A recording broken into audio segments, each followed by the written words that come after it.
Breaking news, explosive chaos, 9 killed as more handheld devices detonate in Lebanon. 2 dead after a fiery crash in Sydney. Stadium Stoush, Brisbane's Olympic venue, up in the air again. The opposition vows to go back to the drawing board. Melbourne airport traffic delays, a warning for travellers these school holidays. Free childcare, how help for families could be on the way.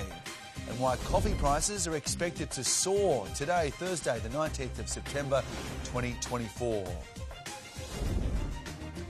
Good morning and welcome to Today Early News. The attacks in Lebanon soon, but first a breaking news out of Sydney's west, where it's believed a stolen car has ploughed into the front of an apartment complex before being set alight. More than 200 people have evacuated the building on Gladstone Street in Merrylands, and we'll have more details a little later in the bulletin. To that breaking news from the Middle East, 9 people have died and at least 300 injured after a second wave of hardware attacks, this time walkie-talkies blowing up less than 24 hours after the attack on pages.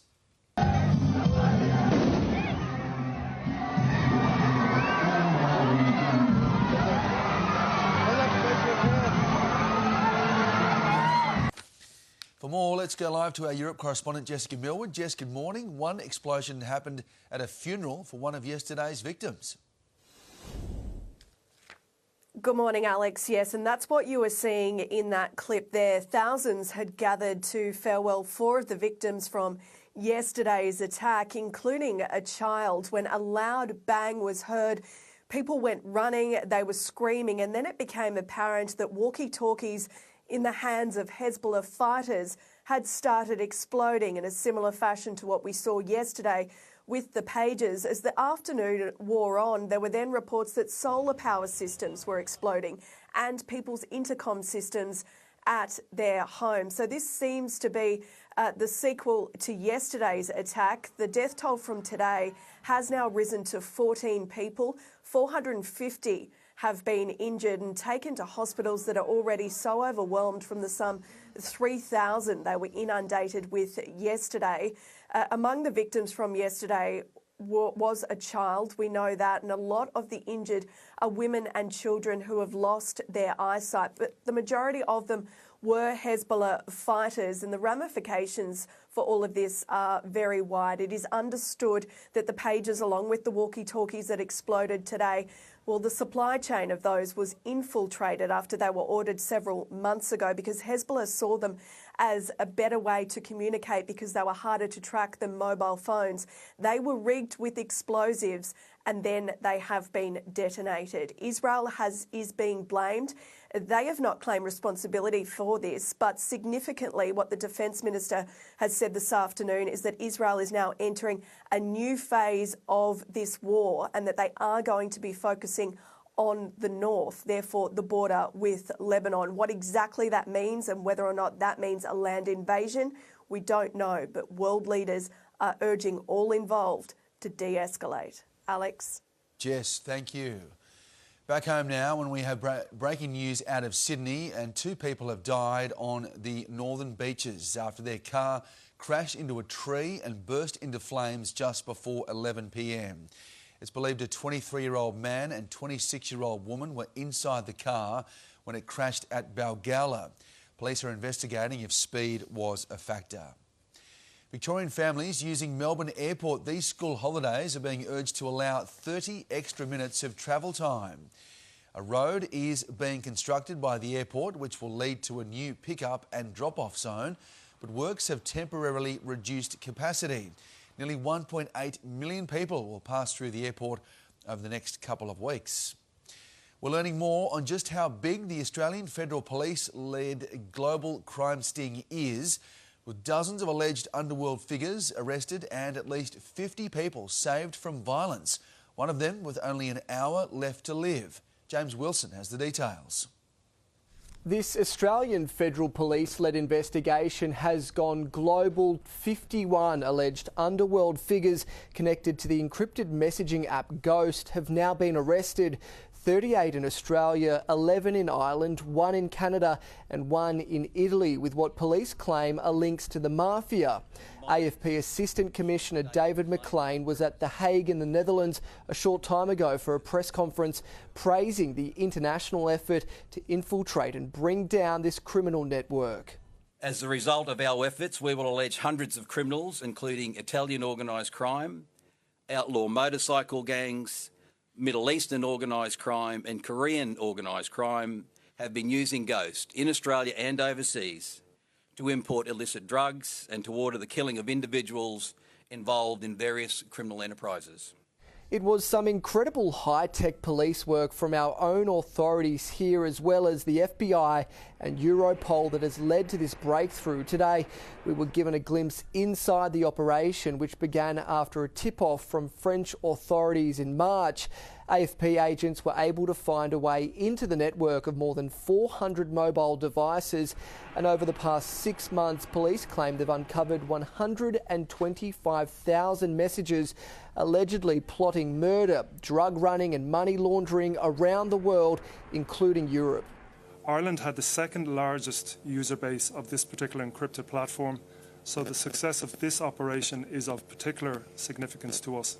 Police insist their intelligence gathering saved the lives of as many as 50 people who were about to be the victims of extreme violence, and in one case had an hour to prevent a killing. We could see over the platform an image of a person who had a firearm to their head. And were they rescued? Yes, they were. The man police say is responsible for creating this platform almost 9 years ago, 32-year-old cleaner Jae Jung, was arrested at his parents' house where he lives in Sydney's south yesterday. He appeared in court today where he made no application for bail. Police say they are expecting to make more arrests as they gather further evidence from this encrypted messaging platform. Total fire bans are in place for all of Sydney and the Illawarra today as a burst of warm, dry and windy weather sweeps New South Wales. Sydney will sizzle under extreme conditions, while Newcastle and the Illawarra-Wollongong regions have been rated as high. Temperatures are expected to hit 27 in Sydney with winds of up to 25 kilometres an hour. A manhunt is underway to find a teenager accused of stabbing a bus driver on the Gold Coast. Emergency services were called to a shopping centre in Lebanon around 1 p.m. yesterday, finding a 60-year-old with stab wounds. He was taken to hospital in a stable condition. Crisis talks will resume today to stall rail disruptions this weekend after the rail, tram and bus union began rolling industrial action yesterday amid failed government negotiations.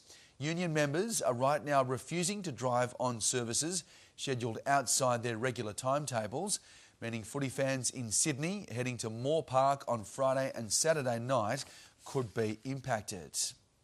Free childcare could be on the table for low-income households as the Albanese government considers findings into its own inquiry. $5.4 billion extra would be needed annually to provide 3 days a week of free childcare for 48 weeks of the year. The report also calls for the activity test to be scrapped. Papua New Guinea will enter the NRL competition in a $600 million expansion to rugby league.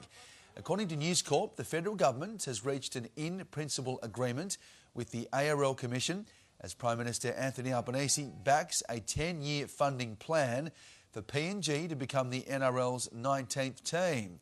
Papua New Guinea will be added in 2028. 12 months after the Western Bears. Today's top sports stories. Tom Trbojevic is adamant he will play the Sea Eagles' sudden death clash against the Roosters on Saturday night. The superstar fullback is ready for the mental challenge of playing through a painful shoulder injury, but says it's improving. Trained out there today and felt a lot better than it did last week, so that's positive, and hopefully that, I'm sure, will lead into the game. So if we ask you to clap your hands over your head right now, would it hurt? Or? Yeah. Oh, it wouldn't hurt, no.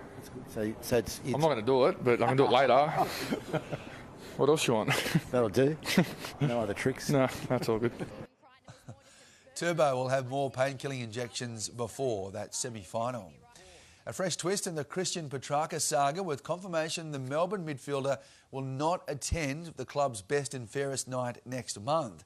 The 28-year-old revealing he will instead be over in Austria for a Red Bull training camp. in a move that has been approved by the Demons. Especially with my injury, being able to recover there, rehab that, and I think, as I said before, probably from a mental point of view, getting back to that confidence in myself and my body. I think with what he's been through, where he's been seen as selfish a lot through this, I think it's a real lack of awareness. He gets paid his money to represent Melbourne. It's one of their major functions for the year. Petrarca is expected back at the club for the first day of pre-season training. Taking a look at the weather across the country today. Brisbane, partly cloudy and 30 degrees. Sunny and 27 for Sydney. 18, mostly sunny for Canberra. Melbourne, showers easing and 16 the top. Windy, showers and 13 for Hobart. Adelaide, 16 and a shower or two. Sunny and 23 for Perth. Darwin, a shower or two and 33 degrees. Straight ahead on Today Early News, the wild vision of a tobacco shop ram raid. Plus, rapper Diddy Combs' plans to appeal. We are live to the US. And why coffee prices are expected to soar. Right across Australia, this is Today Early News on 9. And when you go, we're streaming on 9 Now.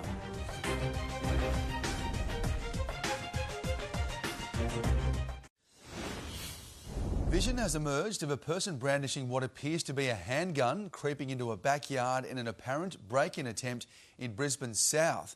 The ordeal at the Rockley property ending when the intruder was scared away by floodlights. US rapper Diddy Combs is expected to appeal the denial of his bail this hour after the 54-year-old pleaded not guilty to an array of sex charges. After US correspondent Jonathan Kersley in LA. Jono, good morning. He's due to appear in court very soon.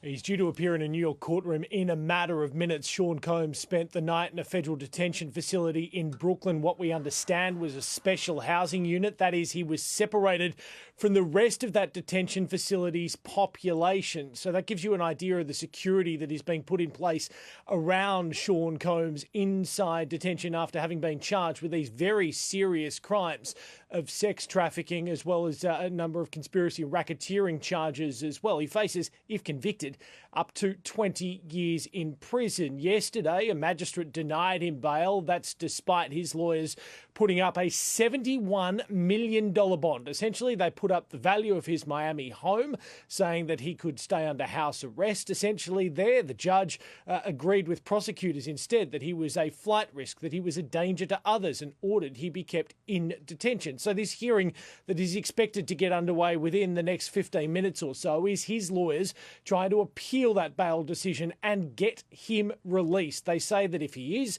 that visitors will be confined to friends and family, and anybody who is not a co-conspirator. They really are trying to get him out of this detention facility. Whether or not the judge in this matter decides to agree with that, well, we'll find out over the course of the next hour or so, Alex. All right, we'll come back to you soon, Jono. Thank you. Wildfires have claimed the lives of 7 people in northern Portugal as firefighters battle more than 100 blazes. Crews have been stretched to their limits along the combined 13 kilometres of fire fronts, which have already burnt through over 15,000 hectares. Thick grey smoke has reached across the border into Spain. Construction in Victoria could grind to a halt following union threats for a 72-hour work stoppage. The proposal by the Electrical Trades Union States Secretary came as tens of thousands of workers downed tools in Melbourne and Sydney yesterday over the forced administration of the CFMEU. God bless the union! God bless Australia! Ladies and gentlemen, start your engine! Just got to stand up for your rights, mate. It's what we deserve. Would there be some bikers at work in the Victorian construction industry? Absolutely. That is no reason to directly attack the living standards of 100,000 construction workers. The federal government will meet with unions and businesses next month in a bid to reset relations. Shocking CCTV footage has been released showing how a masked trio carried out a brazen ram raid attack on a Gold Coast tobacco shop. One can be seen using a grinder to clear bollards, while another tries to cover security cameras before the truck backs straight into the store front, the thieves fleeing with a wad of cash. The business in Ormo was left with thousands of dollars worth of damage. The hunt is now on for those responsible. Hobart's new AFL stadium has officially blown out by $60 million, according to a 269-page plan submission. This could be compounded by an extra $55 million if third parties can't be convinced to absorb the cost, which includes kitchen fit-outs, CCTV and PA systems. It was also found the stadium would operate at a multi-million-dollar annual deficit. A Perth kayaker who was stranded at sea for more than 5 hours has been rescued after a multi-agency search. Authorities took to sea and sky to locate the 44-year-old, finding him clinging to his kayak. After being out in the conditions for that period of time, he was very cold, very tired and very glad to see police. At 8:30 at night, it was dark, it was dangerous, and the conditions can change rapidly. So I think he's just a very, very lucky man. The man was not injured. Plans for a $1.6 billion stadium renovation in Brisbane are being slammed by Queensland's opposition leader, who's vowed to hold a 100-day review to finalise venue and transport planning for the Olympics if he's elected Premier at next month's state election. Under the current proposal, the Queensland Sport and Athletics Centre in Nathan would be upgraded to hold 40,000 people, then be reduced to 14,000 after Brisbane 2032. The idea of spending well north of $1 billion on temporary facilities for something in the middle of the bush, it doesn't make sense in anyone's language. Queensland's Premier Stephen Miles has justified the plan as the best value for money for the state of Queensland. Coffee lovers may soon have to reach deeper into their pockets when they grab a morning fix, with prices likely to rise again. Queenslanders could be hit harder than others as competition, inflation and rising costs force some operators to consider raising the humble flat white to $7. If Australia matched the global average, a flat white would cost $6.50. Looking at the markets on Wall Street, the Dow Jones is up by 119 points and the S&P 500 also on a high. At home, the All Ords closed in the green yesterday, gaining 3 points. Not so good in London. FTSE ending 56 points lower. Taking a look at commodities, gold's at $2,580 an ounce, silver at 30, oil is up a bit, $73 a barrel. Coming up on Today Early News, Brian To'o reveals the main motivator behind Penrith's push for a four-peat. Plus, the Swans confident of breaking a worrying hoodoo during Friday night's prelim final. And the eye-watering op shop price tag.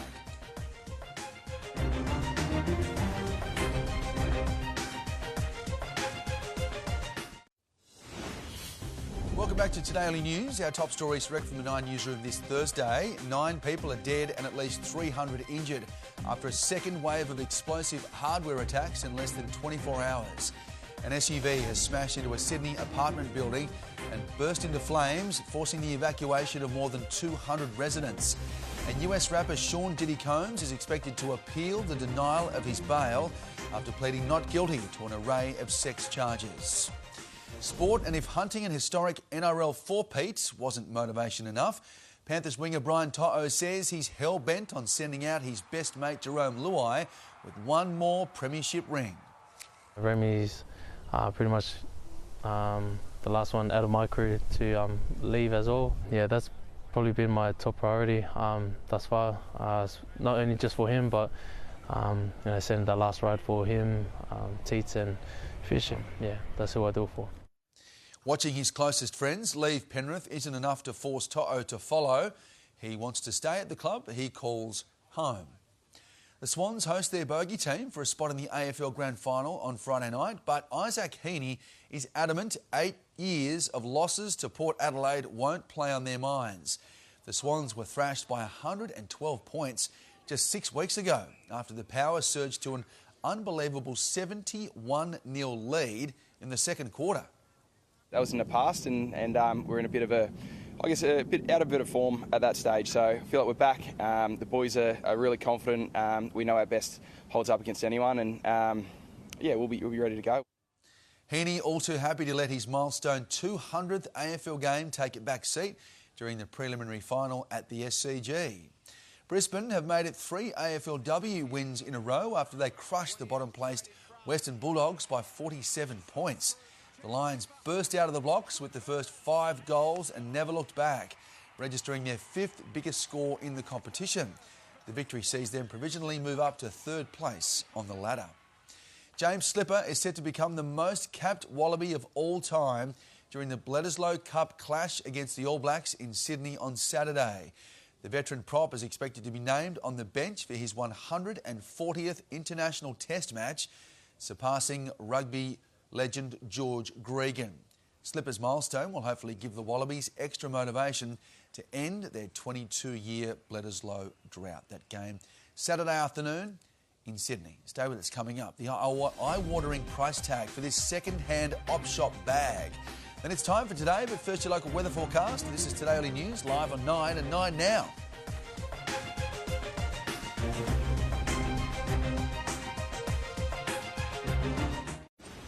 Before we get to the weather, some news making heads turn online. People are divided over this $2,000 luxury Balenciaga handbag spotted at an op shop in Tamworth in regional New South Wales on display behind Lock and Key.